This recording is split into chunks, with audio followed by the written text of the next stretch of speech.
Welcome to Vivid Talk Live. I am your host, Gwen Witherspoon. I'm a brand strategist and a better life coach.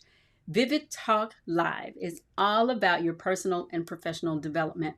I am here to help you learn a fresh way of thinking and doing for all you were designed to build.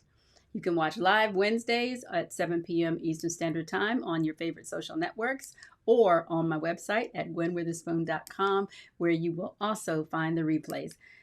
Now, I thought that I finished with the series entitled Find Your Purpose in the Dignity and Divinity of Work last week, I thought. But so far I have shared 5 keys to finding your purpose. I did that in part 1. In part 2, I covered 8 questions that you can ask yourself to determine the kind of work that you are divinely built for. And tonight, I'm going to cover 5 stages of development to really bring it home, okay? I promise. So please introduce yourself in the comments. Your questions are welcome. Say hi to Ron, my faithful executive producer and husband, who's helping me monitor the chat. Thank you so much for joining. Please share the link to invite your friends, tell them about the replays, and we'll get into it right after this.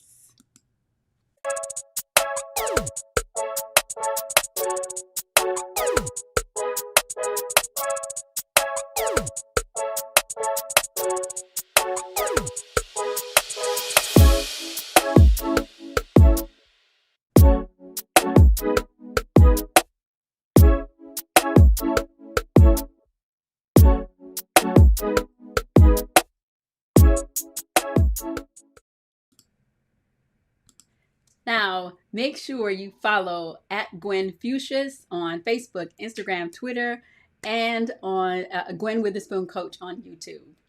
Now, and then also, as always, I want to make sure you know where to find all the information about me, just in case you are here for the first time. You can visit my website, gwenwitherspoon.com. You are going to see the blog posts. You are going to have the opportunity to watch live or to watch the replay. So last week's replay is always at the bottom of the page, featured there, and then you can click the Watch More Replays button to get you to this page that has everything. And then also you can visit my blog. This is the blog archive that gives you all of the last posts, and you can contact me there. You can shop on the website. Everything you need is right there, gwenwitherspoon.com. Now listen, I told you, I thought I was finished. I was trying to be really efficient and get through it, and I just couldn't. I couldn't lose this topic, the dignity and divinity of work. The dignity and divinity of work. I think it's so easy to confuse work with a job. And most people most of us are not doing jobs that fill us up, right? Jobs that have any meaning for us. And many times we feel trapped in those jobs. I've been there so many times. In fact, I have been called psychologically unemployable because I have these great ideas and these very broad scope, broad range of skills, and so emotionally and mentally, I wish I could have been more mature over the years, like when I was, especially 20, 30 years ago when I was younger. I wish I could have stayed at a job longer, but it just was so hard for me to do because if I got unhappy, I always felt like I can do better. Like there's something else. And so I'm going to go try that. I'm going to work on that. And I never hesitated to jump from one job to another, right? Or to create some new business thing on my own. It just was not something, I guess I was made to do that. And I always longed to be that person who could like stay somewhere for decades and, get the pension and all that. But I'm just not that person. I never have been. But I think most of us, I think most people are not that adventurous or that irresponsible. I think that most people will stick with a job even if just because it provides a paycheck, even if it's not filling them up in any way, even if it doesn't mean anything. And what I'm talking about when I talk about the dignity and divinity of work, surely when you show up to a job day in and day out and you are doing good work and with integrity, that matters. But what I'm talking about is work that you were literally divinely built to do. And sometimes the work that you're divinely built to do does not look like, doesn't show up, it doesn't seem like that's a viable way to earn a living, a viable way to, get paid and receive money so that you can meet your obligations, right? But I want to present to you that identifying that work, the work that really does meet, that falls into that category for you, that is literally going to be the most profitable path. And sometimes that means that up front, you might have to forego, you may have to change your lifestyle, change the way you live so that you can still meet your obligations, but focus your intention and energy on the thing that you were really uniquely designed to do. And that takes courage. Sometimes you have to do that while you're working that job that you necessarily don't like. But I think it's really imperative on all of us to really try to identify exactly what that work is. And so I wanted to go back over the definition of the word work. It means the activity involving mental and physical effort done in order to achieve a purpose or result.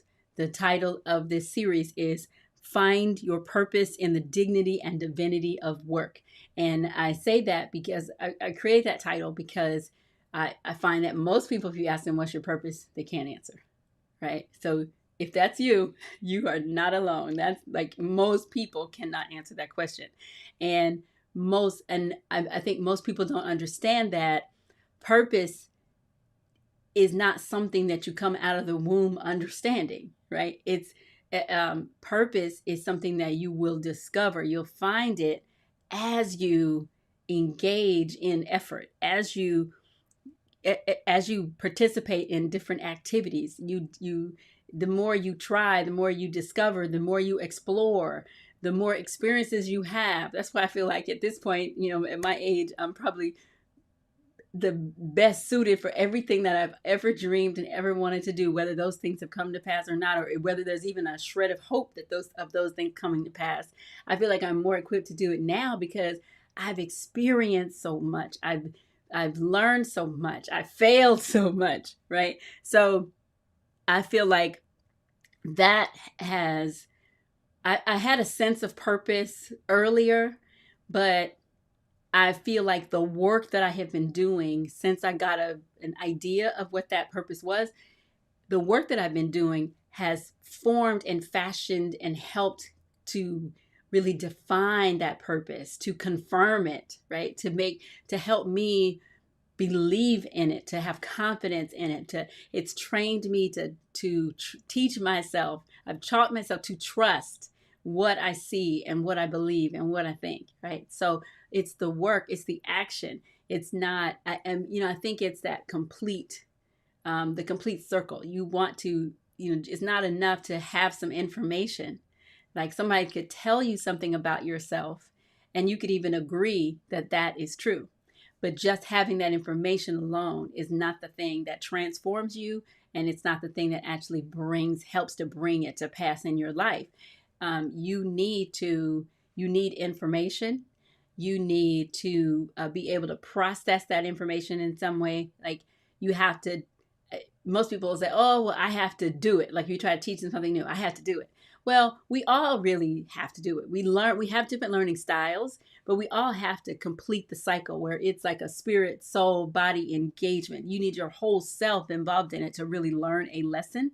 That's why the difficult times that we face really propel us forward, has the potential to propel us forward more than, great times, because it forces all of your senses and everything to spring into action. And so once you so the work, the actual activity, the attempt to reach a goal, the effort that it requires, the energy, the thought process, all those things together help you to find your purpose. Okay. And then also when you talk about defining work, I also thought of the phrase life's work. This was her life's work. And, most people, again, just like purpose, you don't have a sense right away of what your life's work is going to be, because most of us are living a lot of life, right? And so I wanted to differentiate between having a job. I'm really talking more about your life's work. That main activity, the most important work that you're going to engage in your life. And I wanted to, before I get into the 5 stages of development that I want to cover tonight, I also want to go over what I consider to just be kind of some signs. Like, how do you know if something is your life's work, right? And I came up with 5 things. So one is when you're doing it, it doesn't feel like work. Not at all. If it doesn't feel like work, and you receive some kind of joy and satisfaction out of it, then it's probably that's a sign that it could be your life, the work that you've been divinely equipped to do. And then the second sign is if it aligns with your values. When we talked about doing the personal brand map. I talked about a productivity map is the first, defining your mission, vision, and values, finding those 3 core things that matter, like 3 words that are important to you. For me, my personal values are, what are they? Rhythm, revelation, and relationship. Everything I do is centered around that. So in my business, in my any vision, any activity that I'm engaged in, any brand that I'm developing for a client, I'm looking for 3 values that we can hang everything on. So if the work that you are doing aligns with those values, then that's another sign. Then the third one is you're willing to pay a price, right? So living your life at play, which is what my goal is to help you do. Living your life at play is not about just all fun and games and you just kick up or living a life of leisure. It's living a life at play is really about you being willing to pay the price. You're willing to work to the point of exhaustion.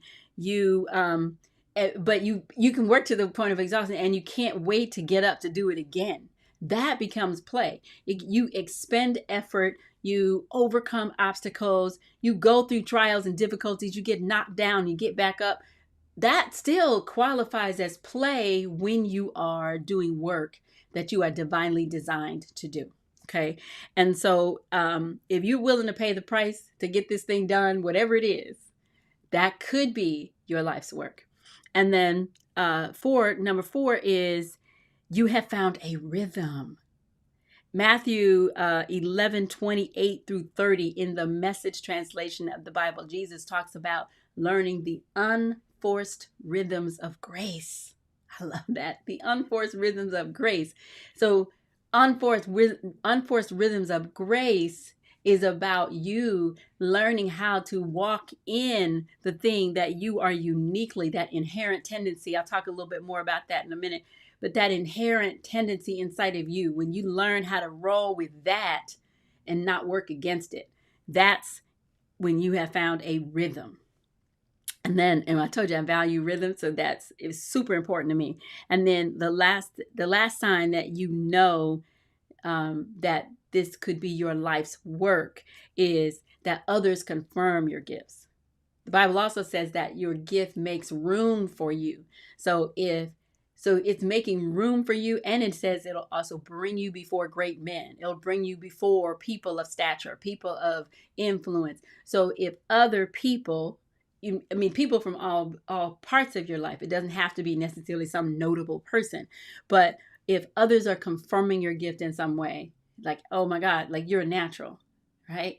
Then that could be a sign that this is, if not your entire life's work, at least part of it. Okay. So those are some things that you can look for. Now, I have been working from what I've called a purpose grid. I told you I love developing charts. I feel like God speaks to me in charts. I like bringing order, making them pretty, and making connections between ideas and thoughts and concepts and trying to simplify them. Oftentimes, some of my charts are very complex, but then I'm simplifying something that's even more complicated and trying to figure out how to explain it in a way, drawing comparisons so that you can understand the details, the intricacies of some of these ideas. Okay. And so in the purpose grid, I've been sharing with you, I started out with 5 keys, 5 keys to finding your purpose. 1 was vision.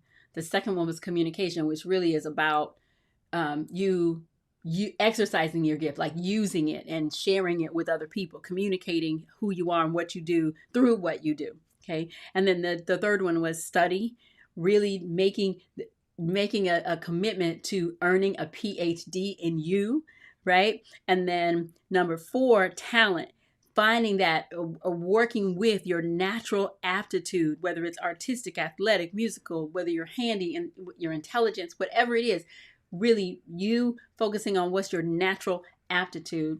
And then number 5, discipline, making a commitment to doing the things consistently that you need to do to find and establish your purpose. Okay, so that's the five keys. And then last week we talked about 8 questions that you need to ask yourself. And those 8 questions will help you kind of walk through all of the other, I think maybe they're purpose competencies. Maybe that's the best way, a kind of a way to describe it. But your motivation, your goal, the stage that you're in, the position, your work, your role, your grace, your focus. Those are those 8 kind of eight. I don't know what to call. I don't think that's the best way to describe it, but I'll figure that out later. But you want to ask these 8 questions, and those 8 questions are: what motivates me? What do I want to produce? What period of development in my business, organization, or ministry am I in? Where do I fit? What should I do? How am I to function? What is my inherent tendency? And what am I ultimately interested in? And so, I'll kind of talk about those a little bit more in terms of the 5 stages of development. And so really what I'm doing this week is kind of following up, like talking from another dimension or another angle of the last 5 of those questions. Okay. And I was thinking about this in terms of HR, like in terms of being employed at a corporation. So when you get your job, what happens? And this is where I'm talking about the 5 stages of development. The first thing you do is you get placed. So placement. We talk about placement, and so if you think about position and placement, so we want to place you in the correct position. The first stage of development is placement, and you've got to determine what's the best position for you. Now, this position is not you literally filling a job or applying for, going through an interview and hiring process at someone else's organization. This is literally about you identifying the position that you were divinely built to fill. And you can identify that by finding, like, kind of answering these questions and lining up all these qualities, and it'll start giving you signs and pointing you in the right direction. And so in this instance, last week we talked about position, and I said I shared with you the book Discover Your God-Given Gifts by Dawn and Katie Fortune, and it is a book that talks about 3 categories of gifts that are mentioned in the Bible. One of them being motivational gifts, the other being ministry gifts, and so there's 5 ministry gifts that it talks about: apostle, prophet, evangelist, pastors, teachers. So I look at that in terms of, though I feel like those are like your basic levels, like your corporate levels, the corporate positions. So if you applied that idea, apostle, prophet, those positions in the spirit, to positions administratively in a natural corporation, you would have administration, marketing, sales, operations, and training. Okay, so the first stage of development is to fill a position. So what position do you feel like you uniquely fit in? Whether you identify with the biblical definitions or the biblical positions, or whether you identify more with the corporate, in the natural. Where do you feel like you fit the most? And Discover Your God-Given Gifts is a book that has a number of assessments so you can answer questions that help you identify where you fit. And you learn about your negative and your positive. And I like that a lot, because your negative behavior, negative traits can also point you to where you fit, where your best placement is going to be. So that's the first stage. So the second level of growth or development is going to be effort. And it applies to what you do to achieve a result. And I mentioned last week also. So if your position is administration, then your work is really creation. You're creating the company, you're building the thing.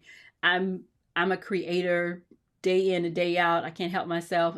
My response to any kind of problem or issues, I'm going to create a solution. I'm going to find something. I'm going to lay a foundation and build something, right? And we talked about that last week, so you can go through kind of all of those again. But what I want to focus on this week is the fact these levels of development. The first one being placement, the second being effort. What's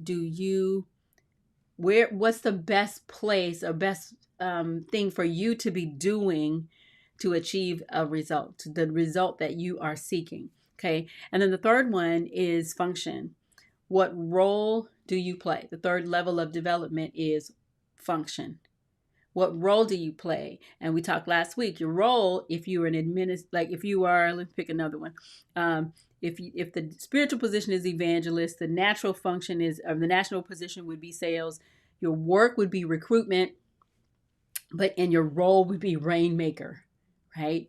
Your role would be rainmaker, and in the natural sense, you'd be pulling sales into the company, you'd be bringing resources into the company, you'd be creating deals, you'd be forming relationships, you'd define strategic partnerships. That's a rainmaker. So that's your function. Okay. What part are you playing, and what function, what role? And then the fourth level is going to be tendency, and I call it the inherent tendency. But it's your instinctive ability, and we talked about unforced rhythms of grace. So that's where that falls into this category.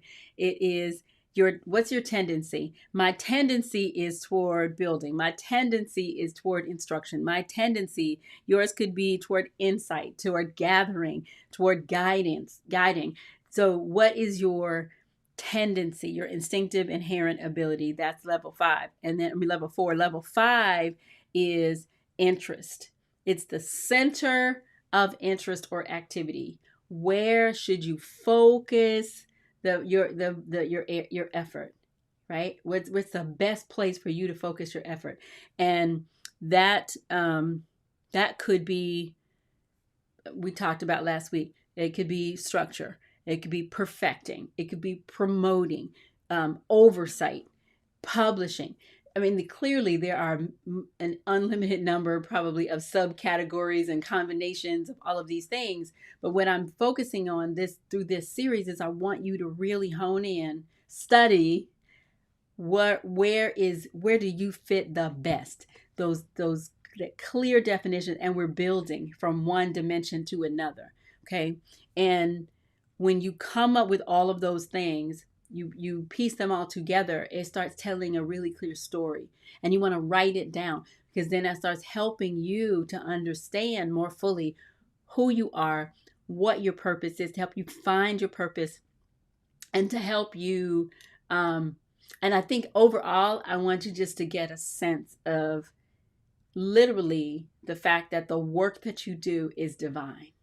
I mean, just think about all the time that we're spending now inside and away from people and separate. I keep hearing so many stories about people who are either they feel a little useless because they can't work the same way they used to. Some of us, we define ourselves by the work that we do. And so this is really, there's a fine line. I'm not suggesting that you literally define who you are and your value and your worth by what you are doing, but I'm suggesting that the work that you are doing matters because it will help you personally, you personally find your purpose. Okay, and purpose, living life with purpose is so much. Living life on purpose is so much better than feeling useless, feeling directionless, feeling unappreciated, feeling lost, like all of those negative emotions. We want to get you over into this literally living life at play. And play, like I said, it's delightfully doing by what I always mess that up. I won't worry about it this time, but effectively doing while delightfully being. There we go. I know this stuff. And so then I want to finish off with the rewards of work, which I've kind of segued into nicely already. But I started with compensation. And so compensation, of course, is a salary or a wage that you get for work. And that salary or that wage can be paid in so many different ways, especially now with technology and all the things that are available to us. But I want to piggyback on that compensation often can come in many other forms as well. And we don't want to dismiss the need for money, the desire for a salary, desire for to be able to take care of your family, do whatever it is you want to do, contribute to any cause that you want to, contribute to. All of that stuff is important and valuable.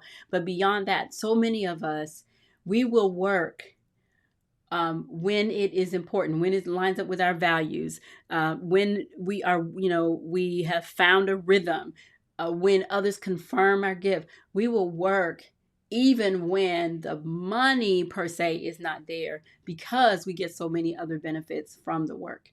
And that's where I want to talk to you. I want to just highlight, this is part of the dignity of work, is that for you to be able to value the work that you do, to to gain competence. So competence is the ability to do something successfully or efficiently. And how fabulous does it feel when you master a new skill, when you see the effect of the effort that you've put out, on the positive effect on other people. You feel competent. So then the next time a challenge comes your way, you feel like you are more equipped to handle it. That is a reward of work. Then progress, forward movement toward a destination. I'm always talking, I want to help you get a vision for every area of life. Vision is something bigger than you that you can't do by yourself. It's far out on the horizon. There's a big gap between where you are right now and where you want to be. So knowing that you are making progress, even if it's the most incremental, tiniest, minuscule piece of progress, learning to recognize that and see it in the work that you do is a reward. It is a gift. You feel triumphant. And then the last reward that I'll bring out is just fulfillment in general. Fulfillment is a basic human need.